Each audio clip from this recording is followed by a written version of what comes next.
12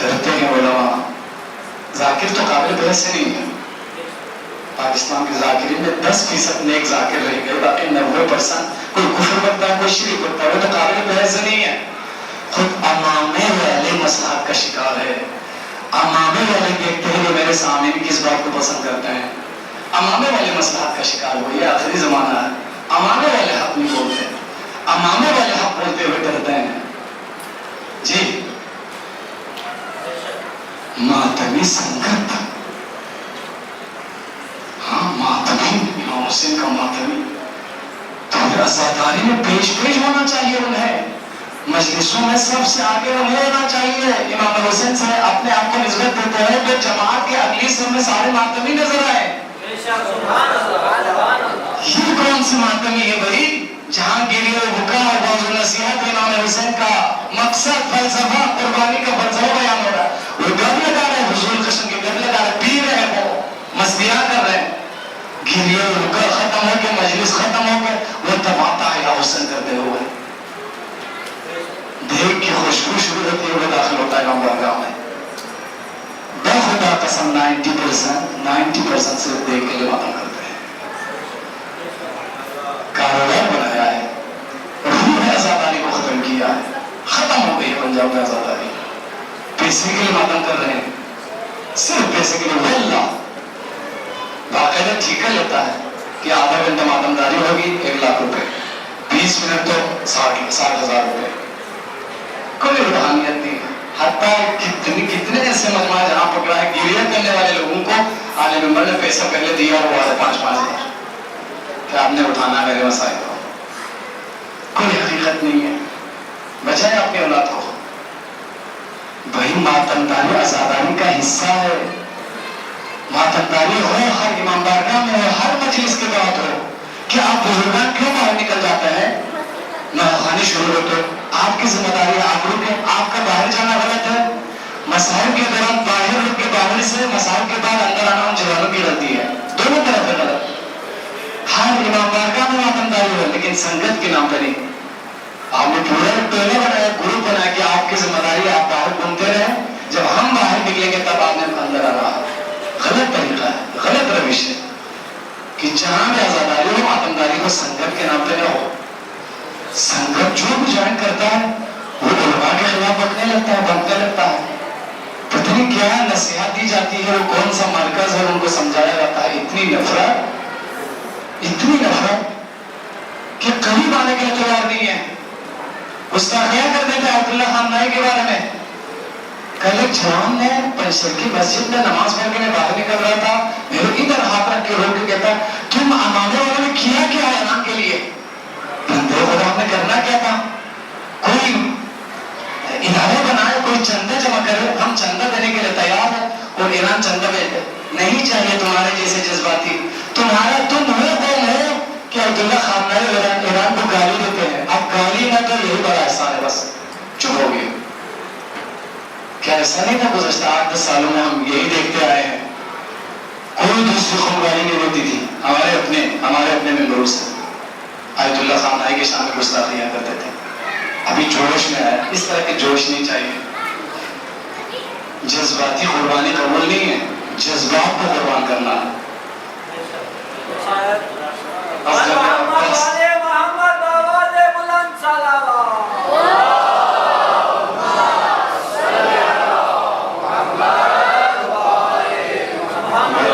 عباس نے جذبات کو قربان کیا ہے, جذباتی قربانی نہیں دی ہے. سنگت جہاں بھی مجلس ہو, ابھی سے لے کے 8 ربیع الاول تک ان کا بک ہے پورے شہر میں, لاہور تیج سیدہ مری کشمیر تک پورے 2 مہینے رات بھر جاگتے رہتے ہیں, فجر کی نماز قضا کرتے ہیں. پورے 2 مہینے گھوم پھر کے یہ مڈل ہو جاتا ہے. یہ میٹرک کا پیپر پاس کرنے کے قابل نہیں رہتا. جو بھی جوائن کرتا ہے وہ ناکام ہو جاتا ہے تعلیم میں. بھائی پڑھو, اچھے سکولوں میں, کالج میں, یونیورسٹیز میں پڑھ کے اچھی ڈگریاں لو, اچھے پوسٹ پہ جائے کہ والدین کی خدمت کرے, رشتہ داروں کی, ملت کی, غربا کی خدمت کرے.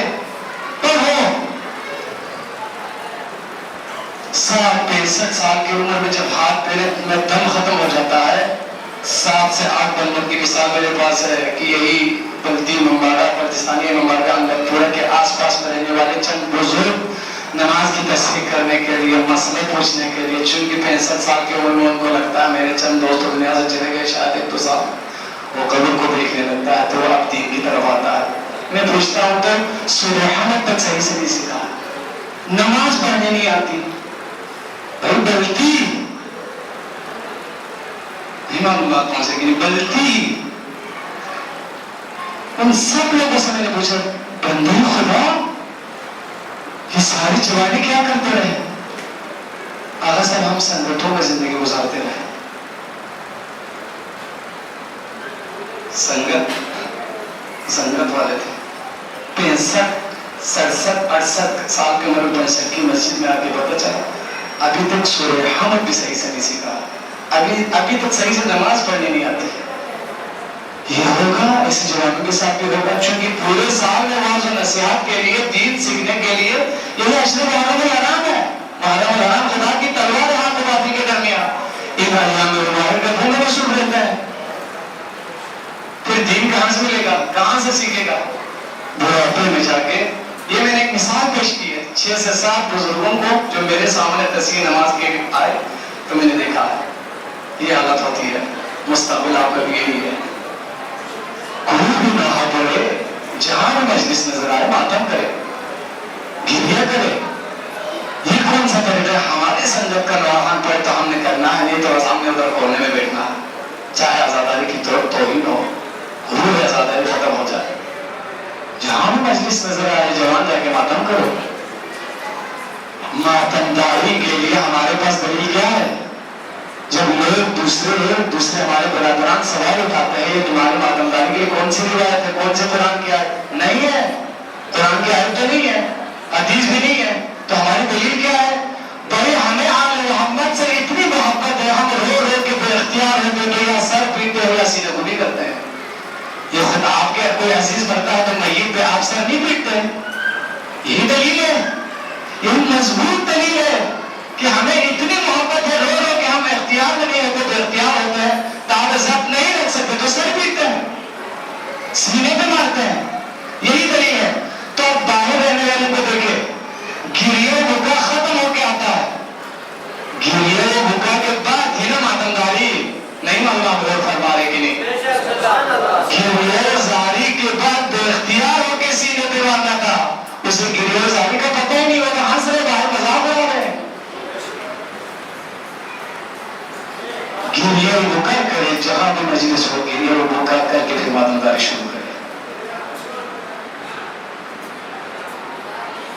خود میرے اپنے اسٹوڈنٹ میرے پاس ترجمہ قرآن سیکھ رہے تھے، جوان خوبصورت، ان جوان کی طرح خوبصورت مضبوط جوان، 6 مہینے 8 مہینے سال 1.5 سال 2 سال ہو گئے، 3 پارے ترجمہ کے ساتھ مجھ سے سیکھا، فوراً ترجمہ کرنے لگا تھا، پتہ نہیں کہاں سے مل ہوئی کسی ماتمی سنگت کے ساتھ وہ مل گیا، وہ میرے اپنے اسٹوڈنٹ جن کو میں نے قرآن سے میرے مخالف ہو گئے، ابھی کسی کام کے نہیں رہے، میٹرک بھی فیل ہو گیا، مجھے پتا ہے والدین کے ذریعے دوسرے طریقوں سے پتہ کرتا ہوں، میٹرک بھی فیل ہو گیا، اس قابل نہیں رہے، کسی کام کا نہیں، نہ ڈھنگ کی ڈگری ہاتھ آئی نہ ڈھنگ کی چاک، پھر یہی منبر گاہوں میں بس نیاز کے لیے کوئی طریقے اپناتے ہیں، بس باتیں کڑوی ہے، باتیں یقیناً کڑوی ہے میری، لیکن الحق مرفم، میری طرف سے یہی ہے، کڑوی لگے تو مولا امیر المومنین کا یہ فرمان ساتھ نکل لے کہ حق کڑوا ہوتا ہے، حق ہضم کرنا بہت مشکل ہے، حق جو بولتا ہے وہ تنہا ہو جاتا ہے، امام حسین نے حق بولا تنہا ہو گیا۔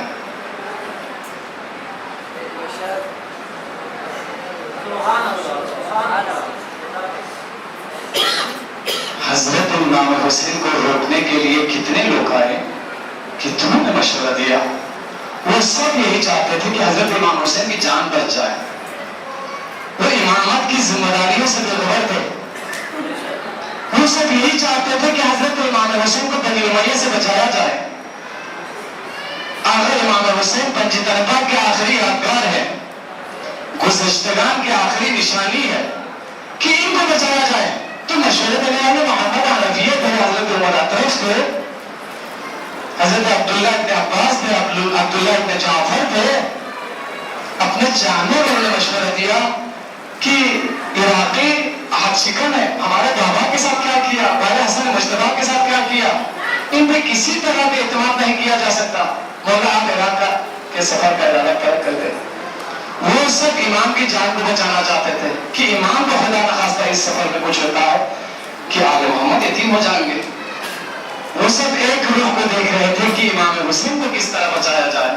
لیکن امام علی مقام کے نزدیک دوسرا پہلو تھا کہ امام علی مقام کے نزدیک قرآن مجید کی وہ 10 آیات مجیدہ ہے. کتب علیکم القتال وهو کرہ لکم، جہاد تمہارے اوپر فرض ہے چاہے تمہیں ناپسند ناگوار گزرے. فقاتلوا اولیاء الشیطان، شیطان کے اولیاء کے ساتھ جہاد کر لو.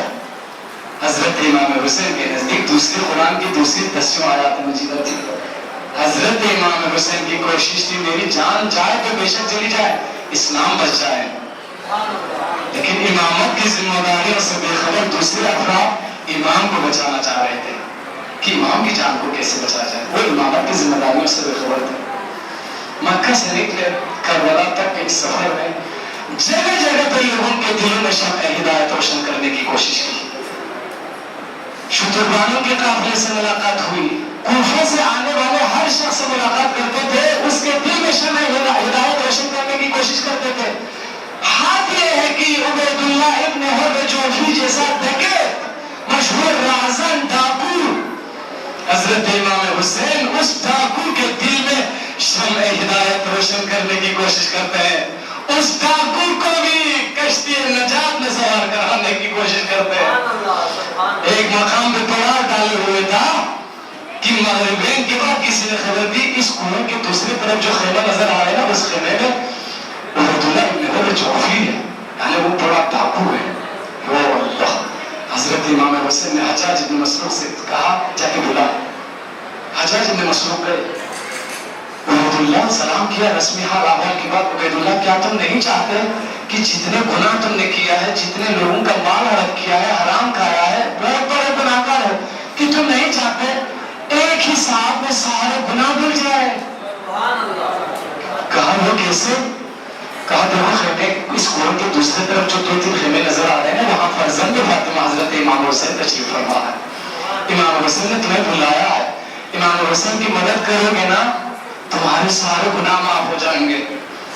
بس زندہ بچ جائے تو اجر و ثواب کا حامل ہوگا، مر جائے تو شہادت کا درجہ ملے گا، سارے گناہ معاف ہوں.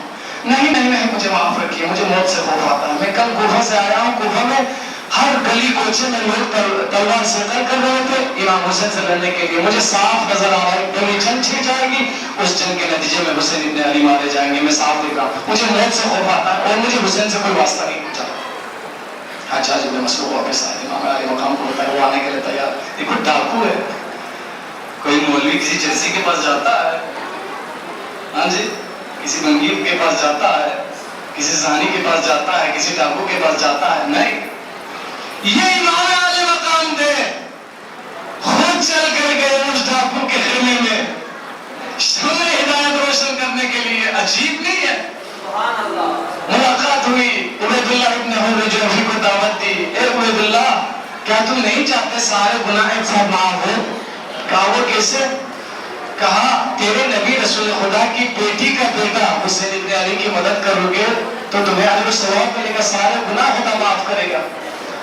مولا مجھے یقین ہے جو بھی آپ کی نصرت کرے گا، جو آپ کی مدد کرے گا وہ نہایت سعادت مند انسان ہوگا، لیکن مجھے موت سے بہت خوف آتا ہے، میں موت سے ڈرتا ہوں، آپ مجھے معاف رکھیے، میں نہیں جا سکتا. امام علی مقام سے عقیدت و محبت تھی، اسی لیے کہا یہ میرا انتہائی مہنگا گھوڑا ملحقہ میں آپ کو وقف کرتا ہوں، یہ ملحقہ لے کے جانا. یہ کسی کا پیچھا کرتا ہے تو نہیں چھوڑتا پکڑے بغیر، کوئی اس کا پیچھا کرتا ہے تو وہ نہیں پکڑ سکتا.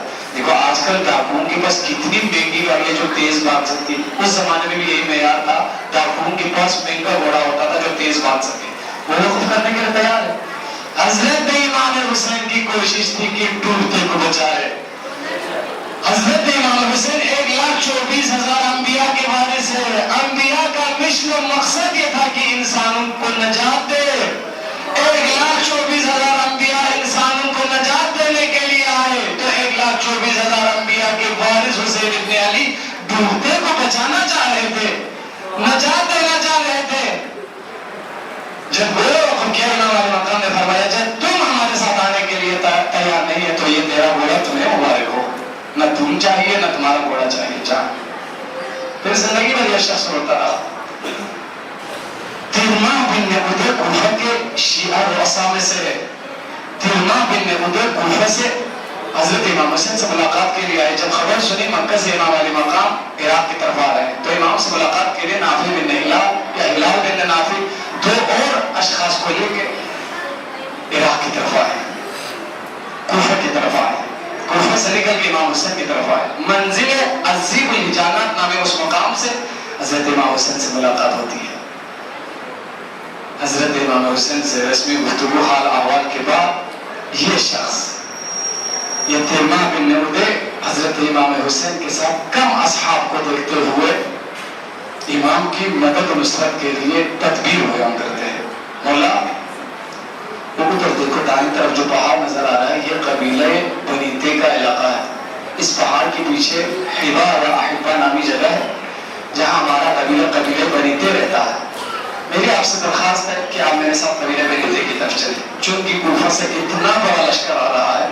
سارے کوفہ کی میں بات نہیں کرتا، میں کوفہ کی سرحد سے نکل رہا تھا تو ایک جگہ پہ اتنی تعداد میں لوگ کھڑے تھے کہ آپ کے اس لشکر کو، آپ کے اصحاب کو شکست دینے کے لیے وہی ایک لشکر کافی ہے۔ تو میرا مشورہ یا تو آپ واپس مکہ جائیے، ورنہ عراق کی طرف کوفہ کی طرف جانا ہی ہے تو میرا مشورہ یہ ہے پہلے میرے ساتھ قبیلہ بنیتے کی طرف چلتے ہیں۔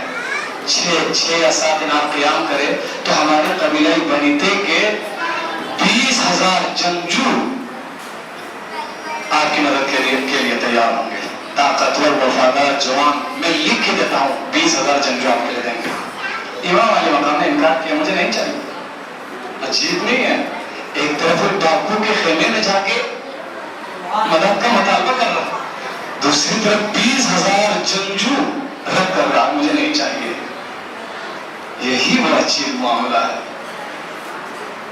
یہی امام حسین کی شہادت کا مقصد ہے کہ امام علی مقام بڑے جنگجوؤں کو لے جا کے کسی کو مارنا نہیں چاہتے تھے، امام علی مقام کی ذمہ داری کی ڈوبتے کو بچائے۔ امام علی مقام کی ذمہ داری تھی ان حسین مصباح الہدی و سفینۃ النجات، سفینہ نجات اور شمع ہدایت، ہر ایک کے دل میں شمع ہدایت روشن کرنے کی کوشش کرتے ہیں۔ عمر سعد کے ساتھ مظاہرے کی رات کی 3 یا 4 محرم کو درمیان میں خیمہ نصب کر کے عمر سعد کو دعوت دی کہ ان ظالموں کو چھوڑ دے۔ کیا تمہیں معلوم نہیں ہے؟ کیا تم یہ تو جانتے ہیں میں کس کا فرزند ہوں؟ ماں لکا ویحک، عمر سعد تمہیں ہو کیا گیا؟ تمہیں کیا ہوا؟ کیوں میرے خطر کے در پہ ہو؟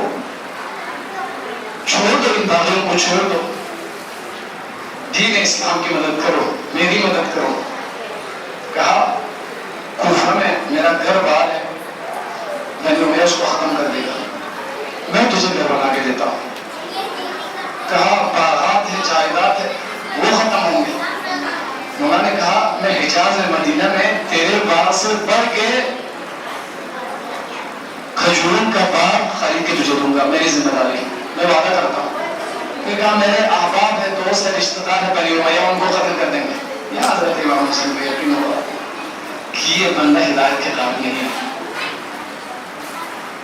شمع ہدایت روشن کرنے کی کوشش کی لیکن معلوم ہوا ہدایت کے قابل یہ بہانے پہ بہانے کر رہا۔ حضرت امام علی مقام مذاکرات ختم کر کے اٹھے، مالک ذبحک اللہ علی فراشک، خدا تمہیں بستر پہ موت دے۔ یہ حضرت امام حسین کی بددعا تھی۔ اس بددعا کے عین مطابق بستر فلم بنایا یہ شخص، گرچہ ایرانی فلموں میں کچھ اور دکھایا ہے، وہ تاریخ طبری کے مطابق ہے، لیکن حقیقت یہ ہے کہ جب مختار ثقفی کے زمانے میں 64 ہجری میں ابو عمرہ کیسان نامی فوجی کمانڈر کو حکم دیا تو وہ تیزی کے ساتھ عمر صاحب کے گھر میں گیا تو وہ سو رہا تھا لحاف پھوڑ کے۔ کیسان نے ابو عمرہ کو سرحانے پہ دیکھ کے وہ ڈر گیا، تیزی سے اٹھا تو وہ لحاف پیروں میں آ گیا اور وہ گر گیا، تو اسی وقت 2 ٹکڑے کر دیا کیسان نے، وہ بستر پہ موت ہو۔ حضرت امام حسین کی دعا کے ان مطابق جوانوں، اس عشر محرم سے زہیر ابن قین کی طرح، حضرت غر ابن یزید ریاحی کی طرح اپنے اندر انقلاب پیدا کرنے کی کوشش کرو کہ عشر محرم کے بعد آپ وہ نہیں رہے کہ جو محرم سے پہلے تھے، کہ آپ میں ضرور انقلاب آنا چاہیے۔ کتنا بڑا انقلاب تھا، یزیدی فوج کا کمانڈر راستہ روکنے کے لیے آیا ہوا اور عاشور کے دن امام حسین کے اصحاب میں شامل ہو گئے۔ کتنا بڑا انقلاب تھا۔ زہیر ابن قین زندگی بھر مولا امیر المومنین کے دشمنوں کے صف میں رہے، حتیٰ جنگ صفین میں مولا علی کے سامنے آ کے تلوار بلند کر کے جنگ کی۔ عاشور کے دن سر فہرست آئے، راستے میں ملاقات ہوئی تھی، منزل شراب سے پہلے والی منزل پہ بنی مقاتل میں ملاقات ہوئی تھی۔ اتنا بڑا مقام ملا، قصر بنی مقاتل سے لے کے کربلا تک کے صحبت سے زہیر ابن قین نے وہ مقام مرتبہ حاصل کیا۔ عاشور کے دن جب گھوڑے سے گرے، حضرت امام حسین سرحانے پہنچے تو کہا، زہیر تم میرے لیے مومن آل فرعون حضرت حزقیل کی مانند ہو۔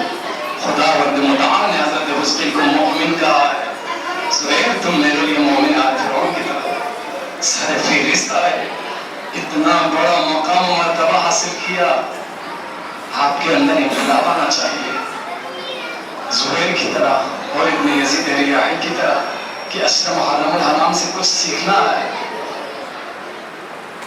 خدا کی دی ہوئی اس قیمتی عقل کو کام میں لاتے ہوئے راستے کا انتخاب کرنا ہے۔ بہت سارے جوان شک و شبہ میں مبتلا ہے، مولانا فلاں عالم یہ کہتا ہے، فلاں خطیب یہ کہتا ہے، فلاں امام بارگاہ میں ایسی باتیں ہوتی ہیں، کسی امام بارگاہ میں ایسی باتیں، شک و شبہ میں مبتلا ہے۔ بندے خدا نے عقل دی ہے، تھوڑی دیر کے لیے دین میں غور و فکر کرے، راستہ مل جائے گا۔ شک و شبہ کی زندگی صحیح نہیں ہے۔ اسی طرح جیسے میں نے 3-4 مثالیں دی، آپ کی زندگی اسی طرح گزر جائے گی۔ انتخاب کرے کہ میں نے کس خطیب کو سننا ہے، انتخاب کرے میں نے کون سے امام بارگاہ کا انتخاب کرنا ہے، کون سے امام بارگاہ میں جانا ہے۔ ہر امام بارگاہ میں، ہر مجلس میں اب ثواب نہیں ملتا۔ جہاں جہاں مجلسیں ہوتی ہے ہر مجلس میں ثواب، وہ زمانہ نہیں رہا۔ علماء سے نفرتیں اتنی پیدا کی برطانیہ کے مجتہدین نے کہ علماء کو دیکھنا بھی پسند نہیں کرتے، رپورٹ دیا کہ گزشتہ 25 سالوں میں MI6 نے جتنا دیا ہے اور مجمع اچھالنے والے خطبہ نے بہترین کام کیا ہے، کامیاب ہوا ہے۔ یاد رکھو اس جملے کو، کامیاب ہوا ہے کہ اب پاکستان میں علماء کے قریب جانے کے لیے کوئی جوان تیار نہیں ہے۔ ماشاءاللہ کامیاب ہوا۔ اب ایک پلیٹ فارم ہے جہاں یہ جوان علماء کے قریب جاتا ہے، وہ کون سا پلیٹ فارم ہے؟ خطبہ نماز جمعہ۔ بس یہ ایک پلیٹ فارم رہ گیا ہے جہاں مجبوری میں واجبات کی ادائیگی کے لیے جمعہ کے لیے جاتا ہے تو پھر علماء کو سننا پڑتا ہے۔ تو شاید ادھر سے حکم ملا پھر جمعہ بھی ان سے چھین لے، آپ لوگ پڑھائے، لیکن جو مجمع اچھالنے والے ہیں نا وہ سورہ حمد پڑھنے کے قابل نہیں ہے، سورہ حمد صحیح سے نہیں آتا، سورہ قل هو اللہ، نماز صحیح سے پڑھنی نہیں آتی، تو حکم تبدیل کیا، پھر جمعے کو سرے سے انکار کرو۔ لکھ لو ڈائری میں آج گزشتہ 20 سالوں میں جو کچھ ہوئے نا پاکستان میں، جو کچھ تشریح کے ساتھ ہوا، جو کچھ دین میں بدعات پیدا کی، جو کچھ علماء سے عوام کو جوانوں کو دور کیا، کامیاب ہوئے MI6 برطانیہ کامیاب ہو۔ ابھی نیا حکم آیا ہے اس سال، لکھ لو ڈائریوں میں، بہت جلد مجمع اچھالنے والے بڑے بڑے خطیب جمعے کا انکار کرتے ہوئے دکھائی دیں گے۔ لکھ لو جوانوں، حکم ملا ہے، نیا آرڈر آیا ہے۔ اگر تم خود جمعہ نہیں پڑھا سکتے، مولویوں کے پاس، علماء کے پاس، امامہ والوں کے پاس عوام اگر جاتی ہے تو پھر اس جمعے کا سرے سے انکار کرو۔ اب بہت جلد آنے والے زمانوں میں، آئندہ محرم میں یا یہیں عاشورہ کے بعد سے چہلم تک آپ کے سامنے کئی کلپ آئیں گے جس میں جمعے کا صاف انکار کریں گے۔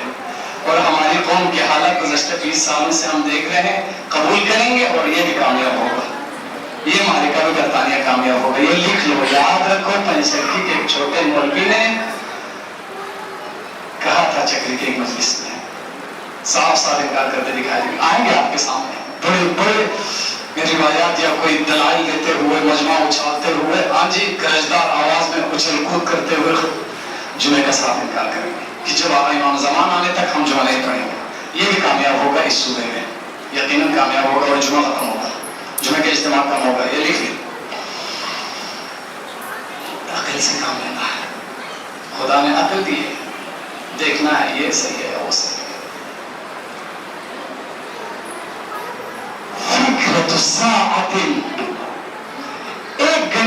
سوچ دین کے لیے، فقہ کے لیے، دین کے لیے تھوڑی دیر کی سوچ 70 سال کی عبادت سے افضل ہے۔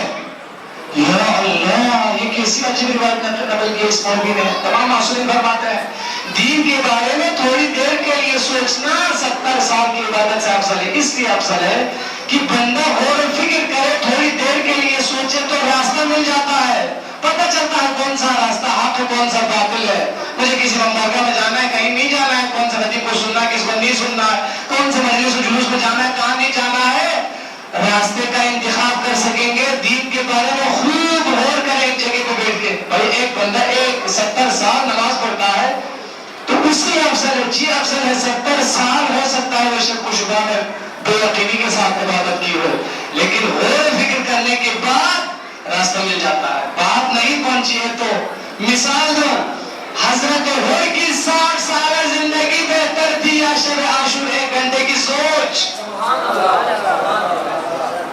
1 گھنٹے دین کے بارے میں غور و فکر کیا تو راستہ مل گیا، واضح ہو گیا، یہ ہے راستہ، یہ ہے حسین کا راستہ، یہ ہے نجات کا راستہ۔ چھوڑ دو ان کو، ساری دنیا جو کچھ کر رہی ہے غلط کر رہی ہے، میں حسین ابن علی کے راستے کا انتخاب کرتا ہوں۔ راستے کا انتخاب کریں جماعت، غور و فکر کر دین کے بارے میں، خوب ایک جگہ پہ بیٹھ کے نہ کہیں جہاں نماز پہ مسجد پہ بیٹھ کے غور و فکر کرے، راستہ مل جائے گا۔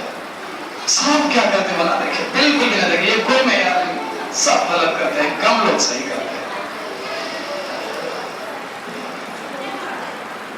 آج کی مجلس مولانا غازی عباس علمدار سے منسوب ہے۔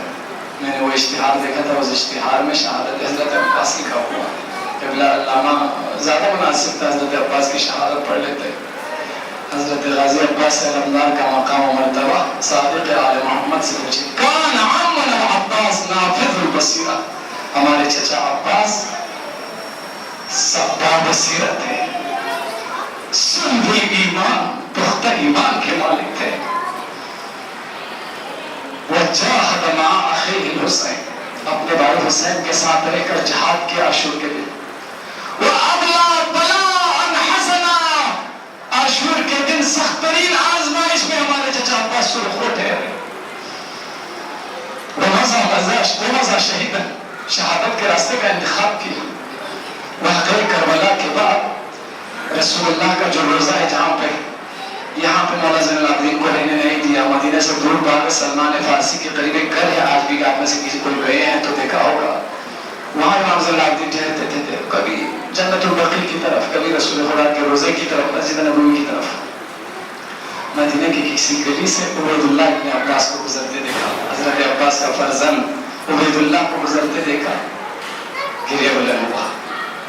عبید اللہ کو دیکھتے ہی مولا سجاد نے رونا شروع کیا، خدا رحمت کرے ہمارے چچا عباس پر کہ ہمارے جد رسول خدا کے لیے زندگی میں سخت ترین دن احد کا دن تھا، جس دن حمزہ سید الشہداء اسد اللہ اسد رسول شہید ہوئے۔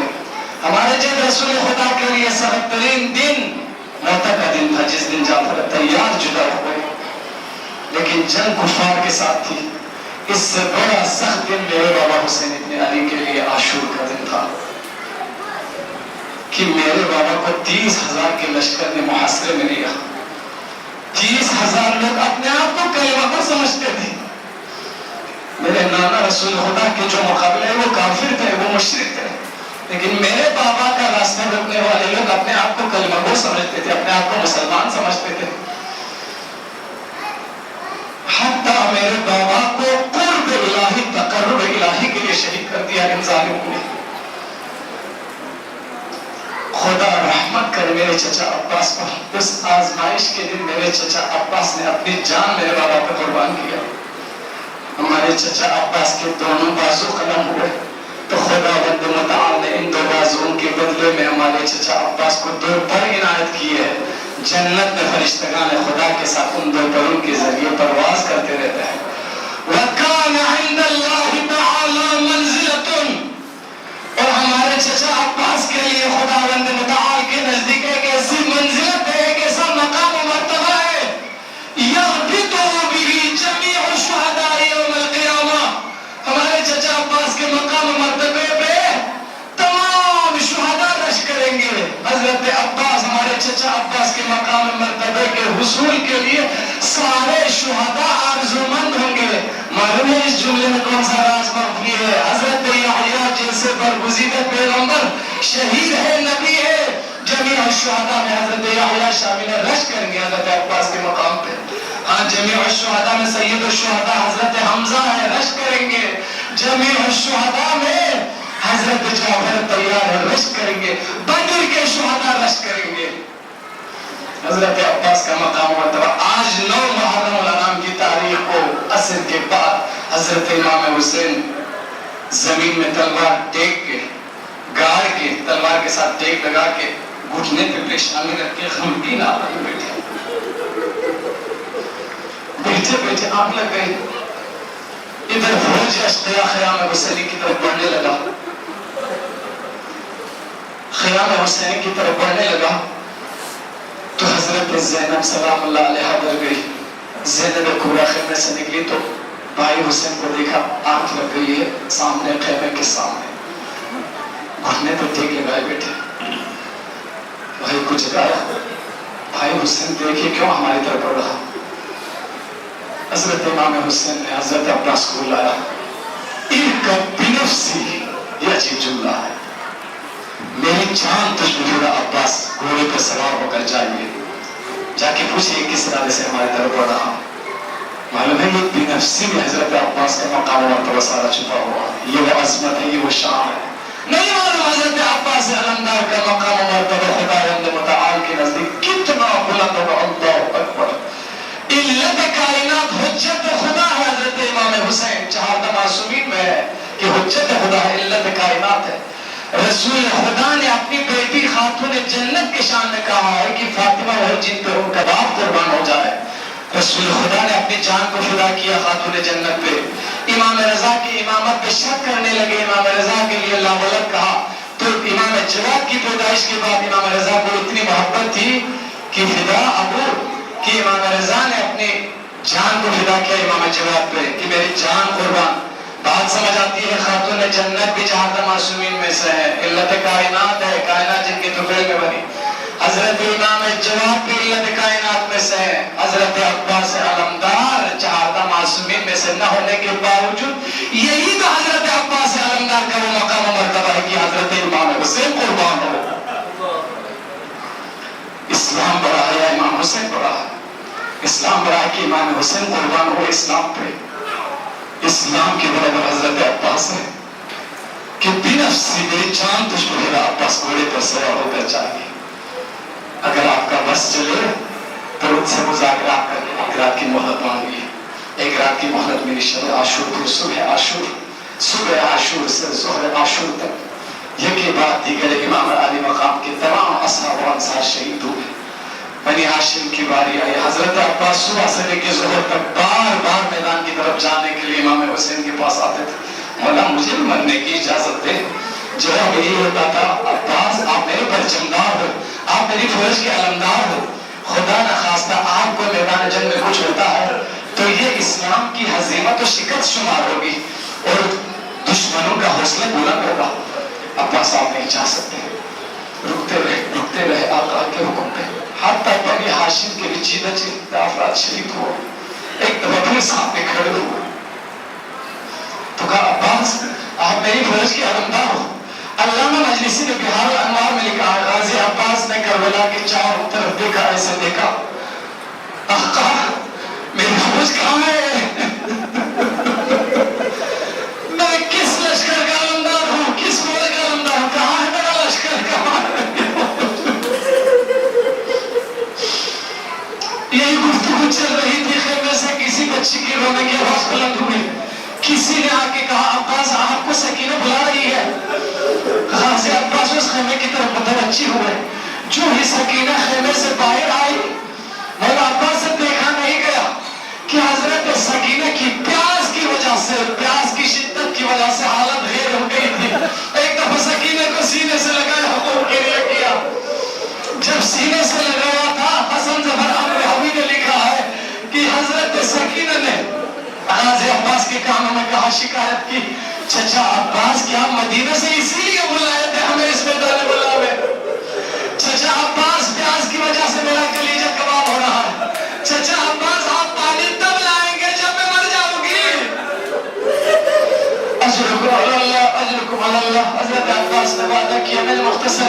مشق سکینہ لے کے حضرت عباس روانہ ہوئے فرات کی طرف. دریائے فرات پہ 4000 کا پہرا بٹھایا تھا. 4000 کی فوج کو علی کے شیر نے پراکنڈ کر دیا. دریائے فرات تک پہنچے. یہ کتنا بڑا معجزہ تھا. 4000 لوگوں کے ساتھ علی کا شیر. قمر بنی ہاشم تنہا چل رہے. ہاں خاندان کے دوسرے عزیزوں کی داغ مفارقت بھی دل میں لیے ہوئے.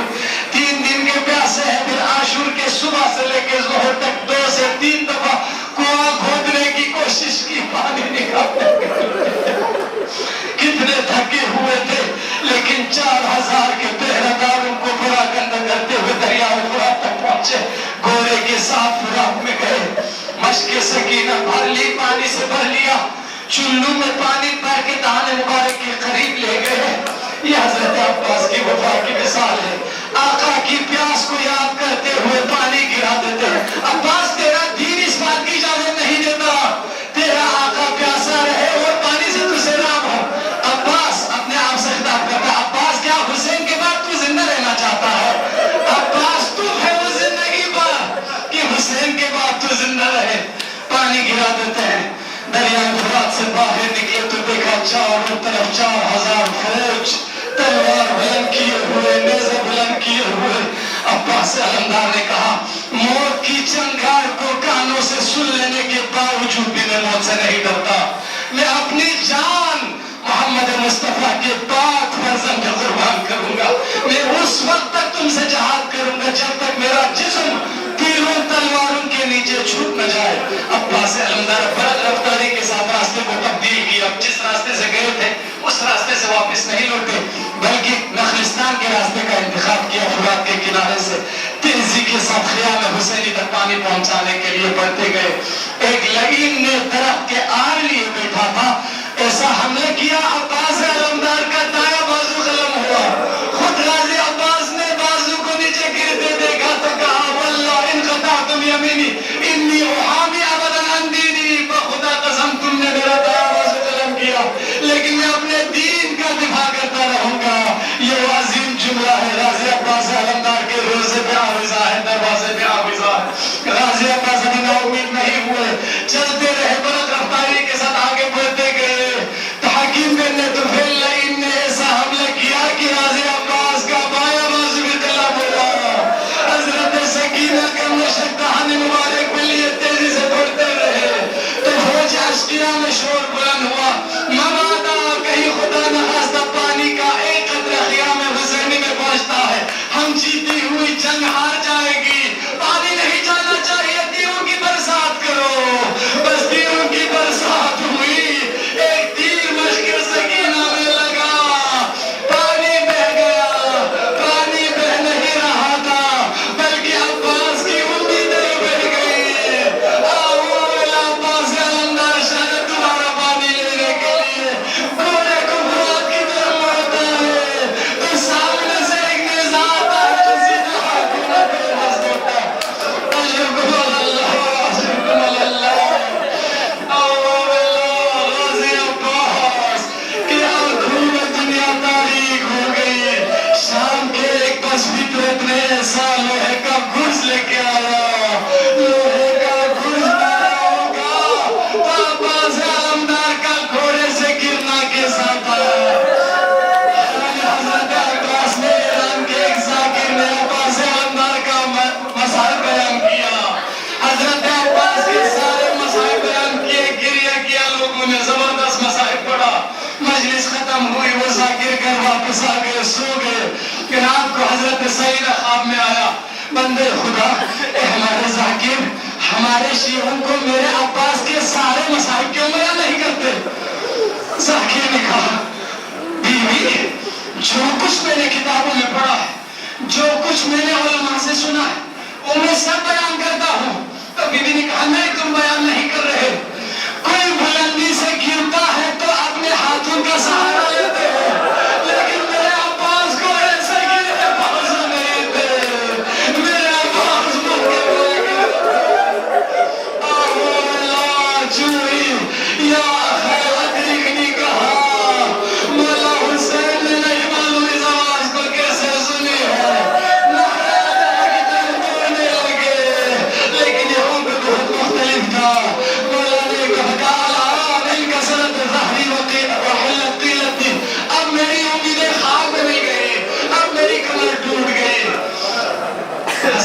امام حسین آپ نے سنا ہے نا، آپ نے سنا ہے نا، روز عاشور صبح سے لے کے ظہر تک 70 دفعہ مقتل کی طرف دوڑے، ہر شہید آواز استغاثہ بلند کرتا تھا، حضرت امام حسین سرحانے جاتے تھے، دوڑتے تھے، لیکن اس دفعہ معاملہ عجیب تھا، جب بھی امام حسین شہید کے سرحانے مقتل کی طرف دوڑتے تھے، خیام حسینی کا پہرا مولا عباس دیتے تھے، لیکن اس دفعہ نہر القمر سے آواز بلند ہوئی تو خیام کا پہرے دینے والا کوئی نہیں تھا، تبھی نہر القمر کی طرف جاتے ہوئے بار بار پیچھے مڑ کے خیمے کو دیکھتا تھا کہ میرے عباس کی شہادت سے دشمنوں کا حوصلہ بلند ہوا ہے، کہیں اچانک سے میرے خیمے پہ حملہ ہوتا ہے۔ غازی عباس کے سرحانے پہنچا، آنکھوں سے چہرے سے مٹی صاف کی ہے، عباس علمدار سے کہا بھیا عباس کوئی تمنا ہو تو بتا دے، خدا دشمن کو بھی ایسا منظر نہ دکھائے۔ غازی عباس نے بس یہی تمنا ظاہر کی، آقا میری آنکھوں میں تیر پیوست ہے، اگر میں دیکھ سکوں تو آپ کی زیارت کرا رہا۔ آنکھوں سے مٹی خون صاف کر کے تیر نکال کے آقا کی زیارت کی، بس ایک وصیت کی ہے، یہی وصیت کی آقا میری لاش کو خیمہ گاہ لے کے نہ جانا، نہیں معلوم اس کی مختلف توجیحات ہیں، ایک وجہ یہی بیان کیا ہے عباس نے اہل حرم کے بچوں سے وعدہ کیا تھا لیکن وعدہ پورا نہیں کر سکا، شاید عباس علمدار سکینہ سے شرمندہ تھے، یا معنوی توجیہ بیان کی ہے، حضرت امام حسین چاہتے تھے کہ ہمارے شیعوں کے لیے میرے روزے کے علاوہ ایک شفاعت خانہ بن جائے، ایک شفا خانہ بن جائے، کوئی مریض آئے تو عباس کے روزے سے شفا ملے۔ حضرت عباس مظلوم کربلا کی گود میں سر رکھ کے دنیا کو الوداع کرتا ہے، مظلوم کربلا کبھی فوج اشقیاء پہ لعنت کرتا ہے، کبھی عباس کو یاد کر کے گریہ فرماتے ہیں، عباس علمدار کو نہر القمر پہ چھوڑ کے خیمہ گاہ کی طرف آئے، حضرت سکینہ انتظار میں تھی، بچوں کو جمع کیا تھا کہ میرے چچا عباس پانی لا رہے ہیں، قریب آیا تو دیکھا چچا عباس نہیں آئے، مولا حسین سے سوال کیا بابا میرے چچا عباس کیوں نہیں آئے؟ مظلوم کربلا نے چچا کی شہادت کی خبر دی، بلتستان کے ایک عظیم لوحان نے اس منظر کو بیان کیا ہے کہ حضرت سکینہ پشیمان ہو گئی، چچا عباس اگر مجھے پہلے خبر ہوتی میں آپ سے پانی نہیں مانگتا، چچا عباس میرے لیے آپ کی شہادت ہوئی، چچا عباس میں تمہارا آپ سے پانی نہیں مانگوں گی۔ اجرکم اللہ، اجرکم اللہ، جوانوں گریہ بلند کریے، سال بھر کے انتظار کے ایام ہے، یہ ایام عزا ہے، یہ عاشورہ ہے، یہ رونے کا مقام ہے، صادق آل محمد شکایت کریں گے، محرم کے ایام میں صادق آل محمد کے گھر میں مرثیہ پڑھا، سامنے بیٹھا شخص گریہ نہیں کر رہا تھا، صادق آل محمد نے کندھے پہ ہاتھ رکھ کے کہا تندے خدا گریہ کیوں نہیں کرتے؟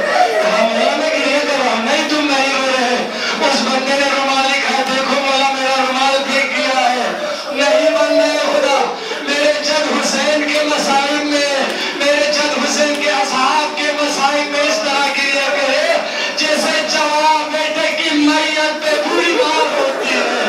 جوانوں گریہ بلند کرے، آپ میرے ساتھ جنت البقیع میں چلے، واقعہ کربلا کے بعد بھی حضرت ام البنین مادر مولا عباس زندہ تھی، حضرت عباس کے لیے مرثیہ پڑھتی رہتی تھی جنت البقیع میں، مرثیہ کا ایک بنیہ تھا، بس میں نے مختصر کیا، قصہ مختصر آخری جملہ، حضرت عباس کے لیے گریہ کرتی تھی، مرثیہ پڑھتی تھی، اے میرے عباس دلاور، اے شیر خدا کا شیر بیٹا، میں نے لوگوں سے سنا ہے شام کے ایک پس فطرت نے تیرے سر پہ لوہے کا گرز مارا، بیٹا عباس ہے میرے عباس دلاور، تیری ہیبت کے سامنے کس کی مجال تھی کوئی ٹھہر سکے، میں اس بات پہ کیسے یقین کروں؟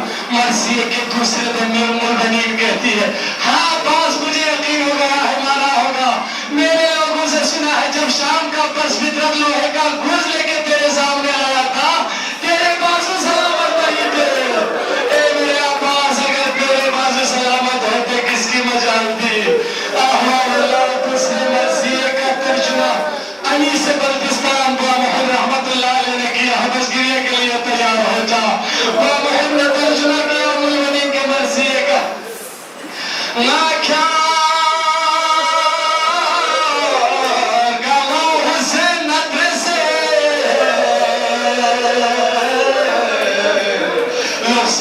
مرے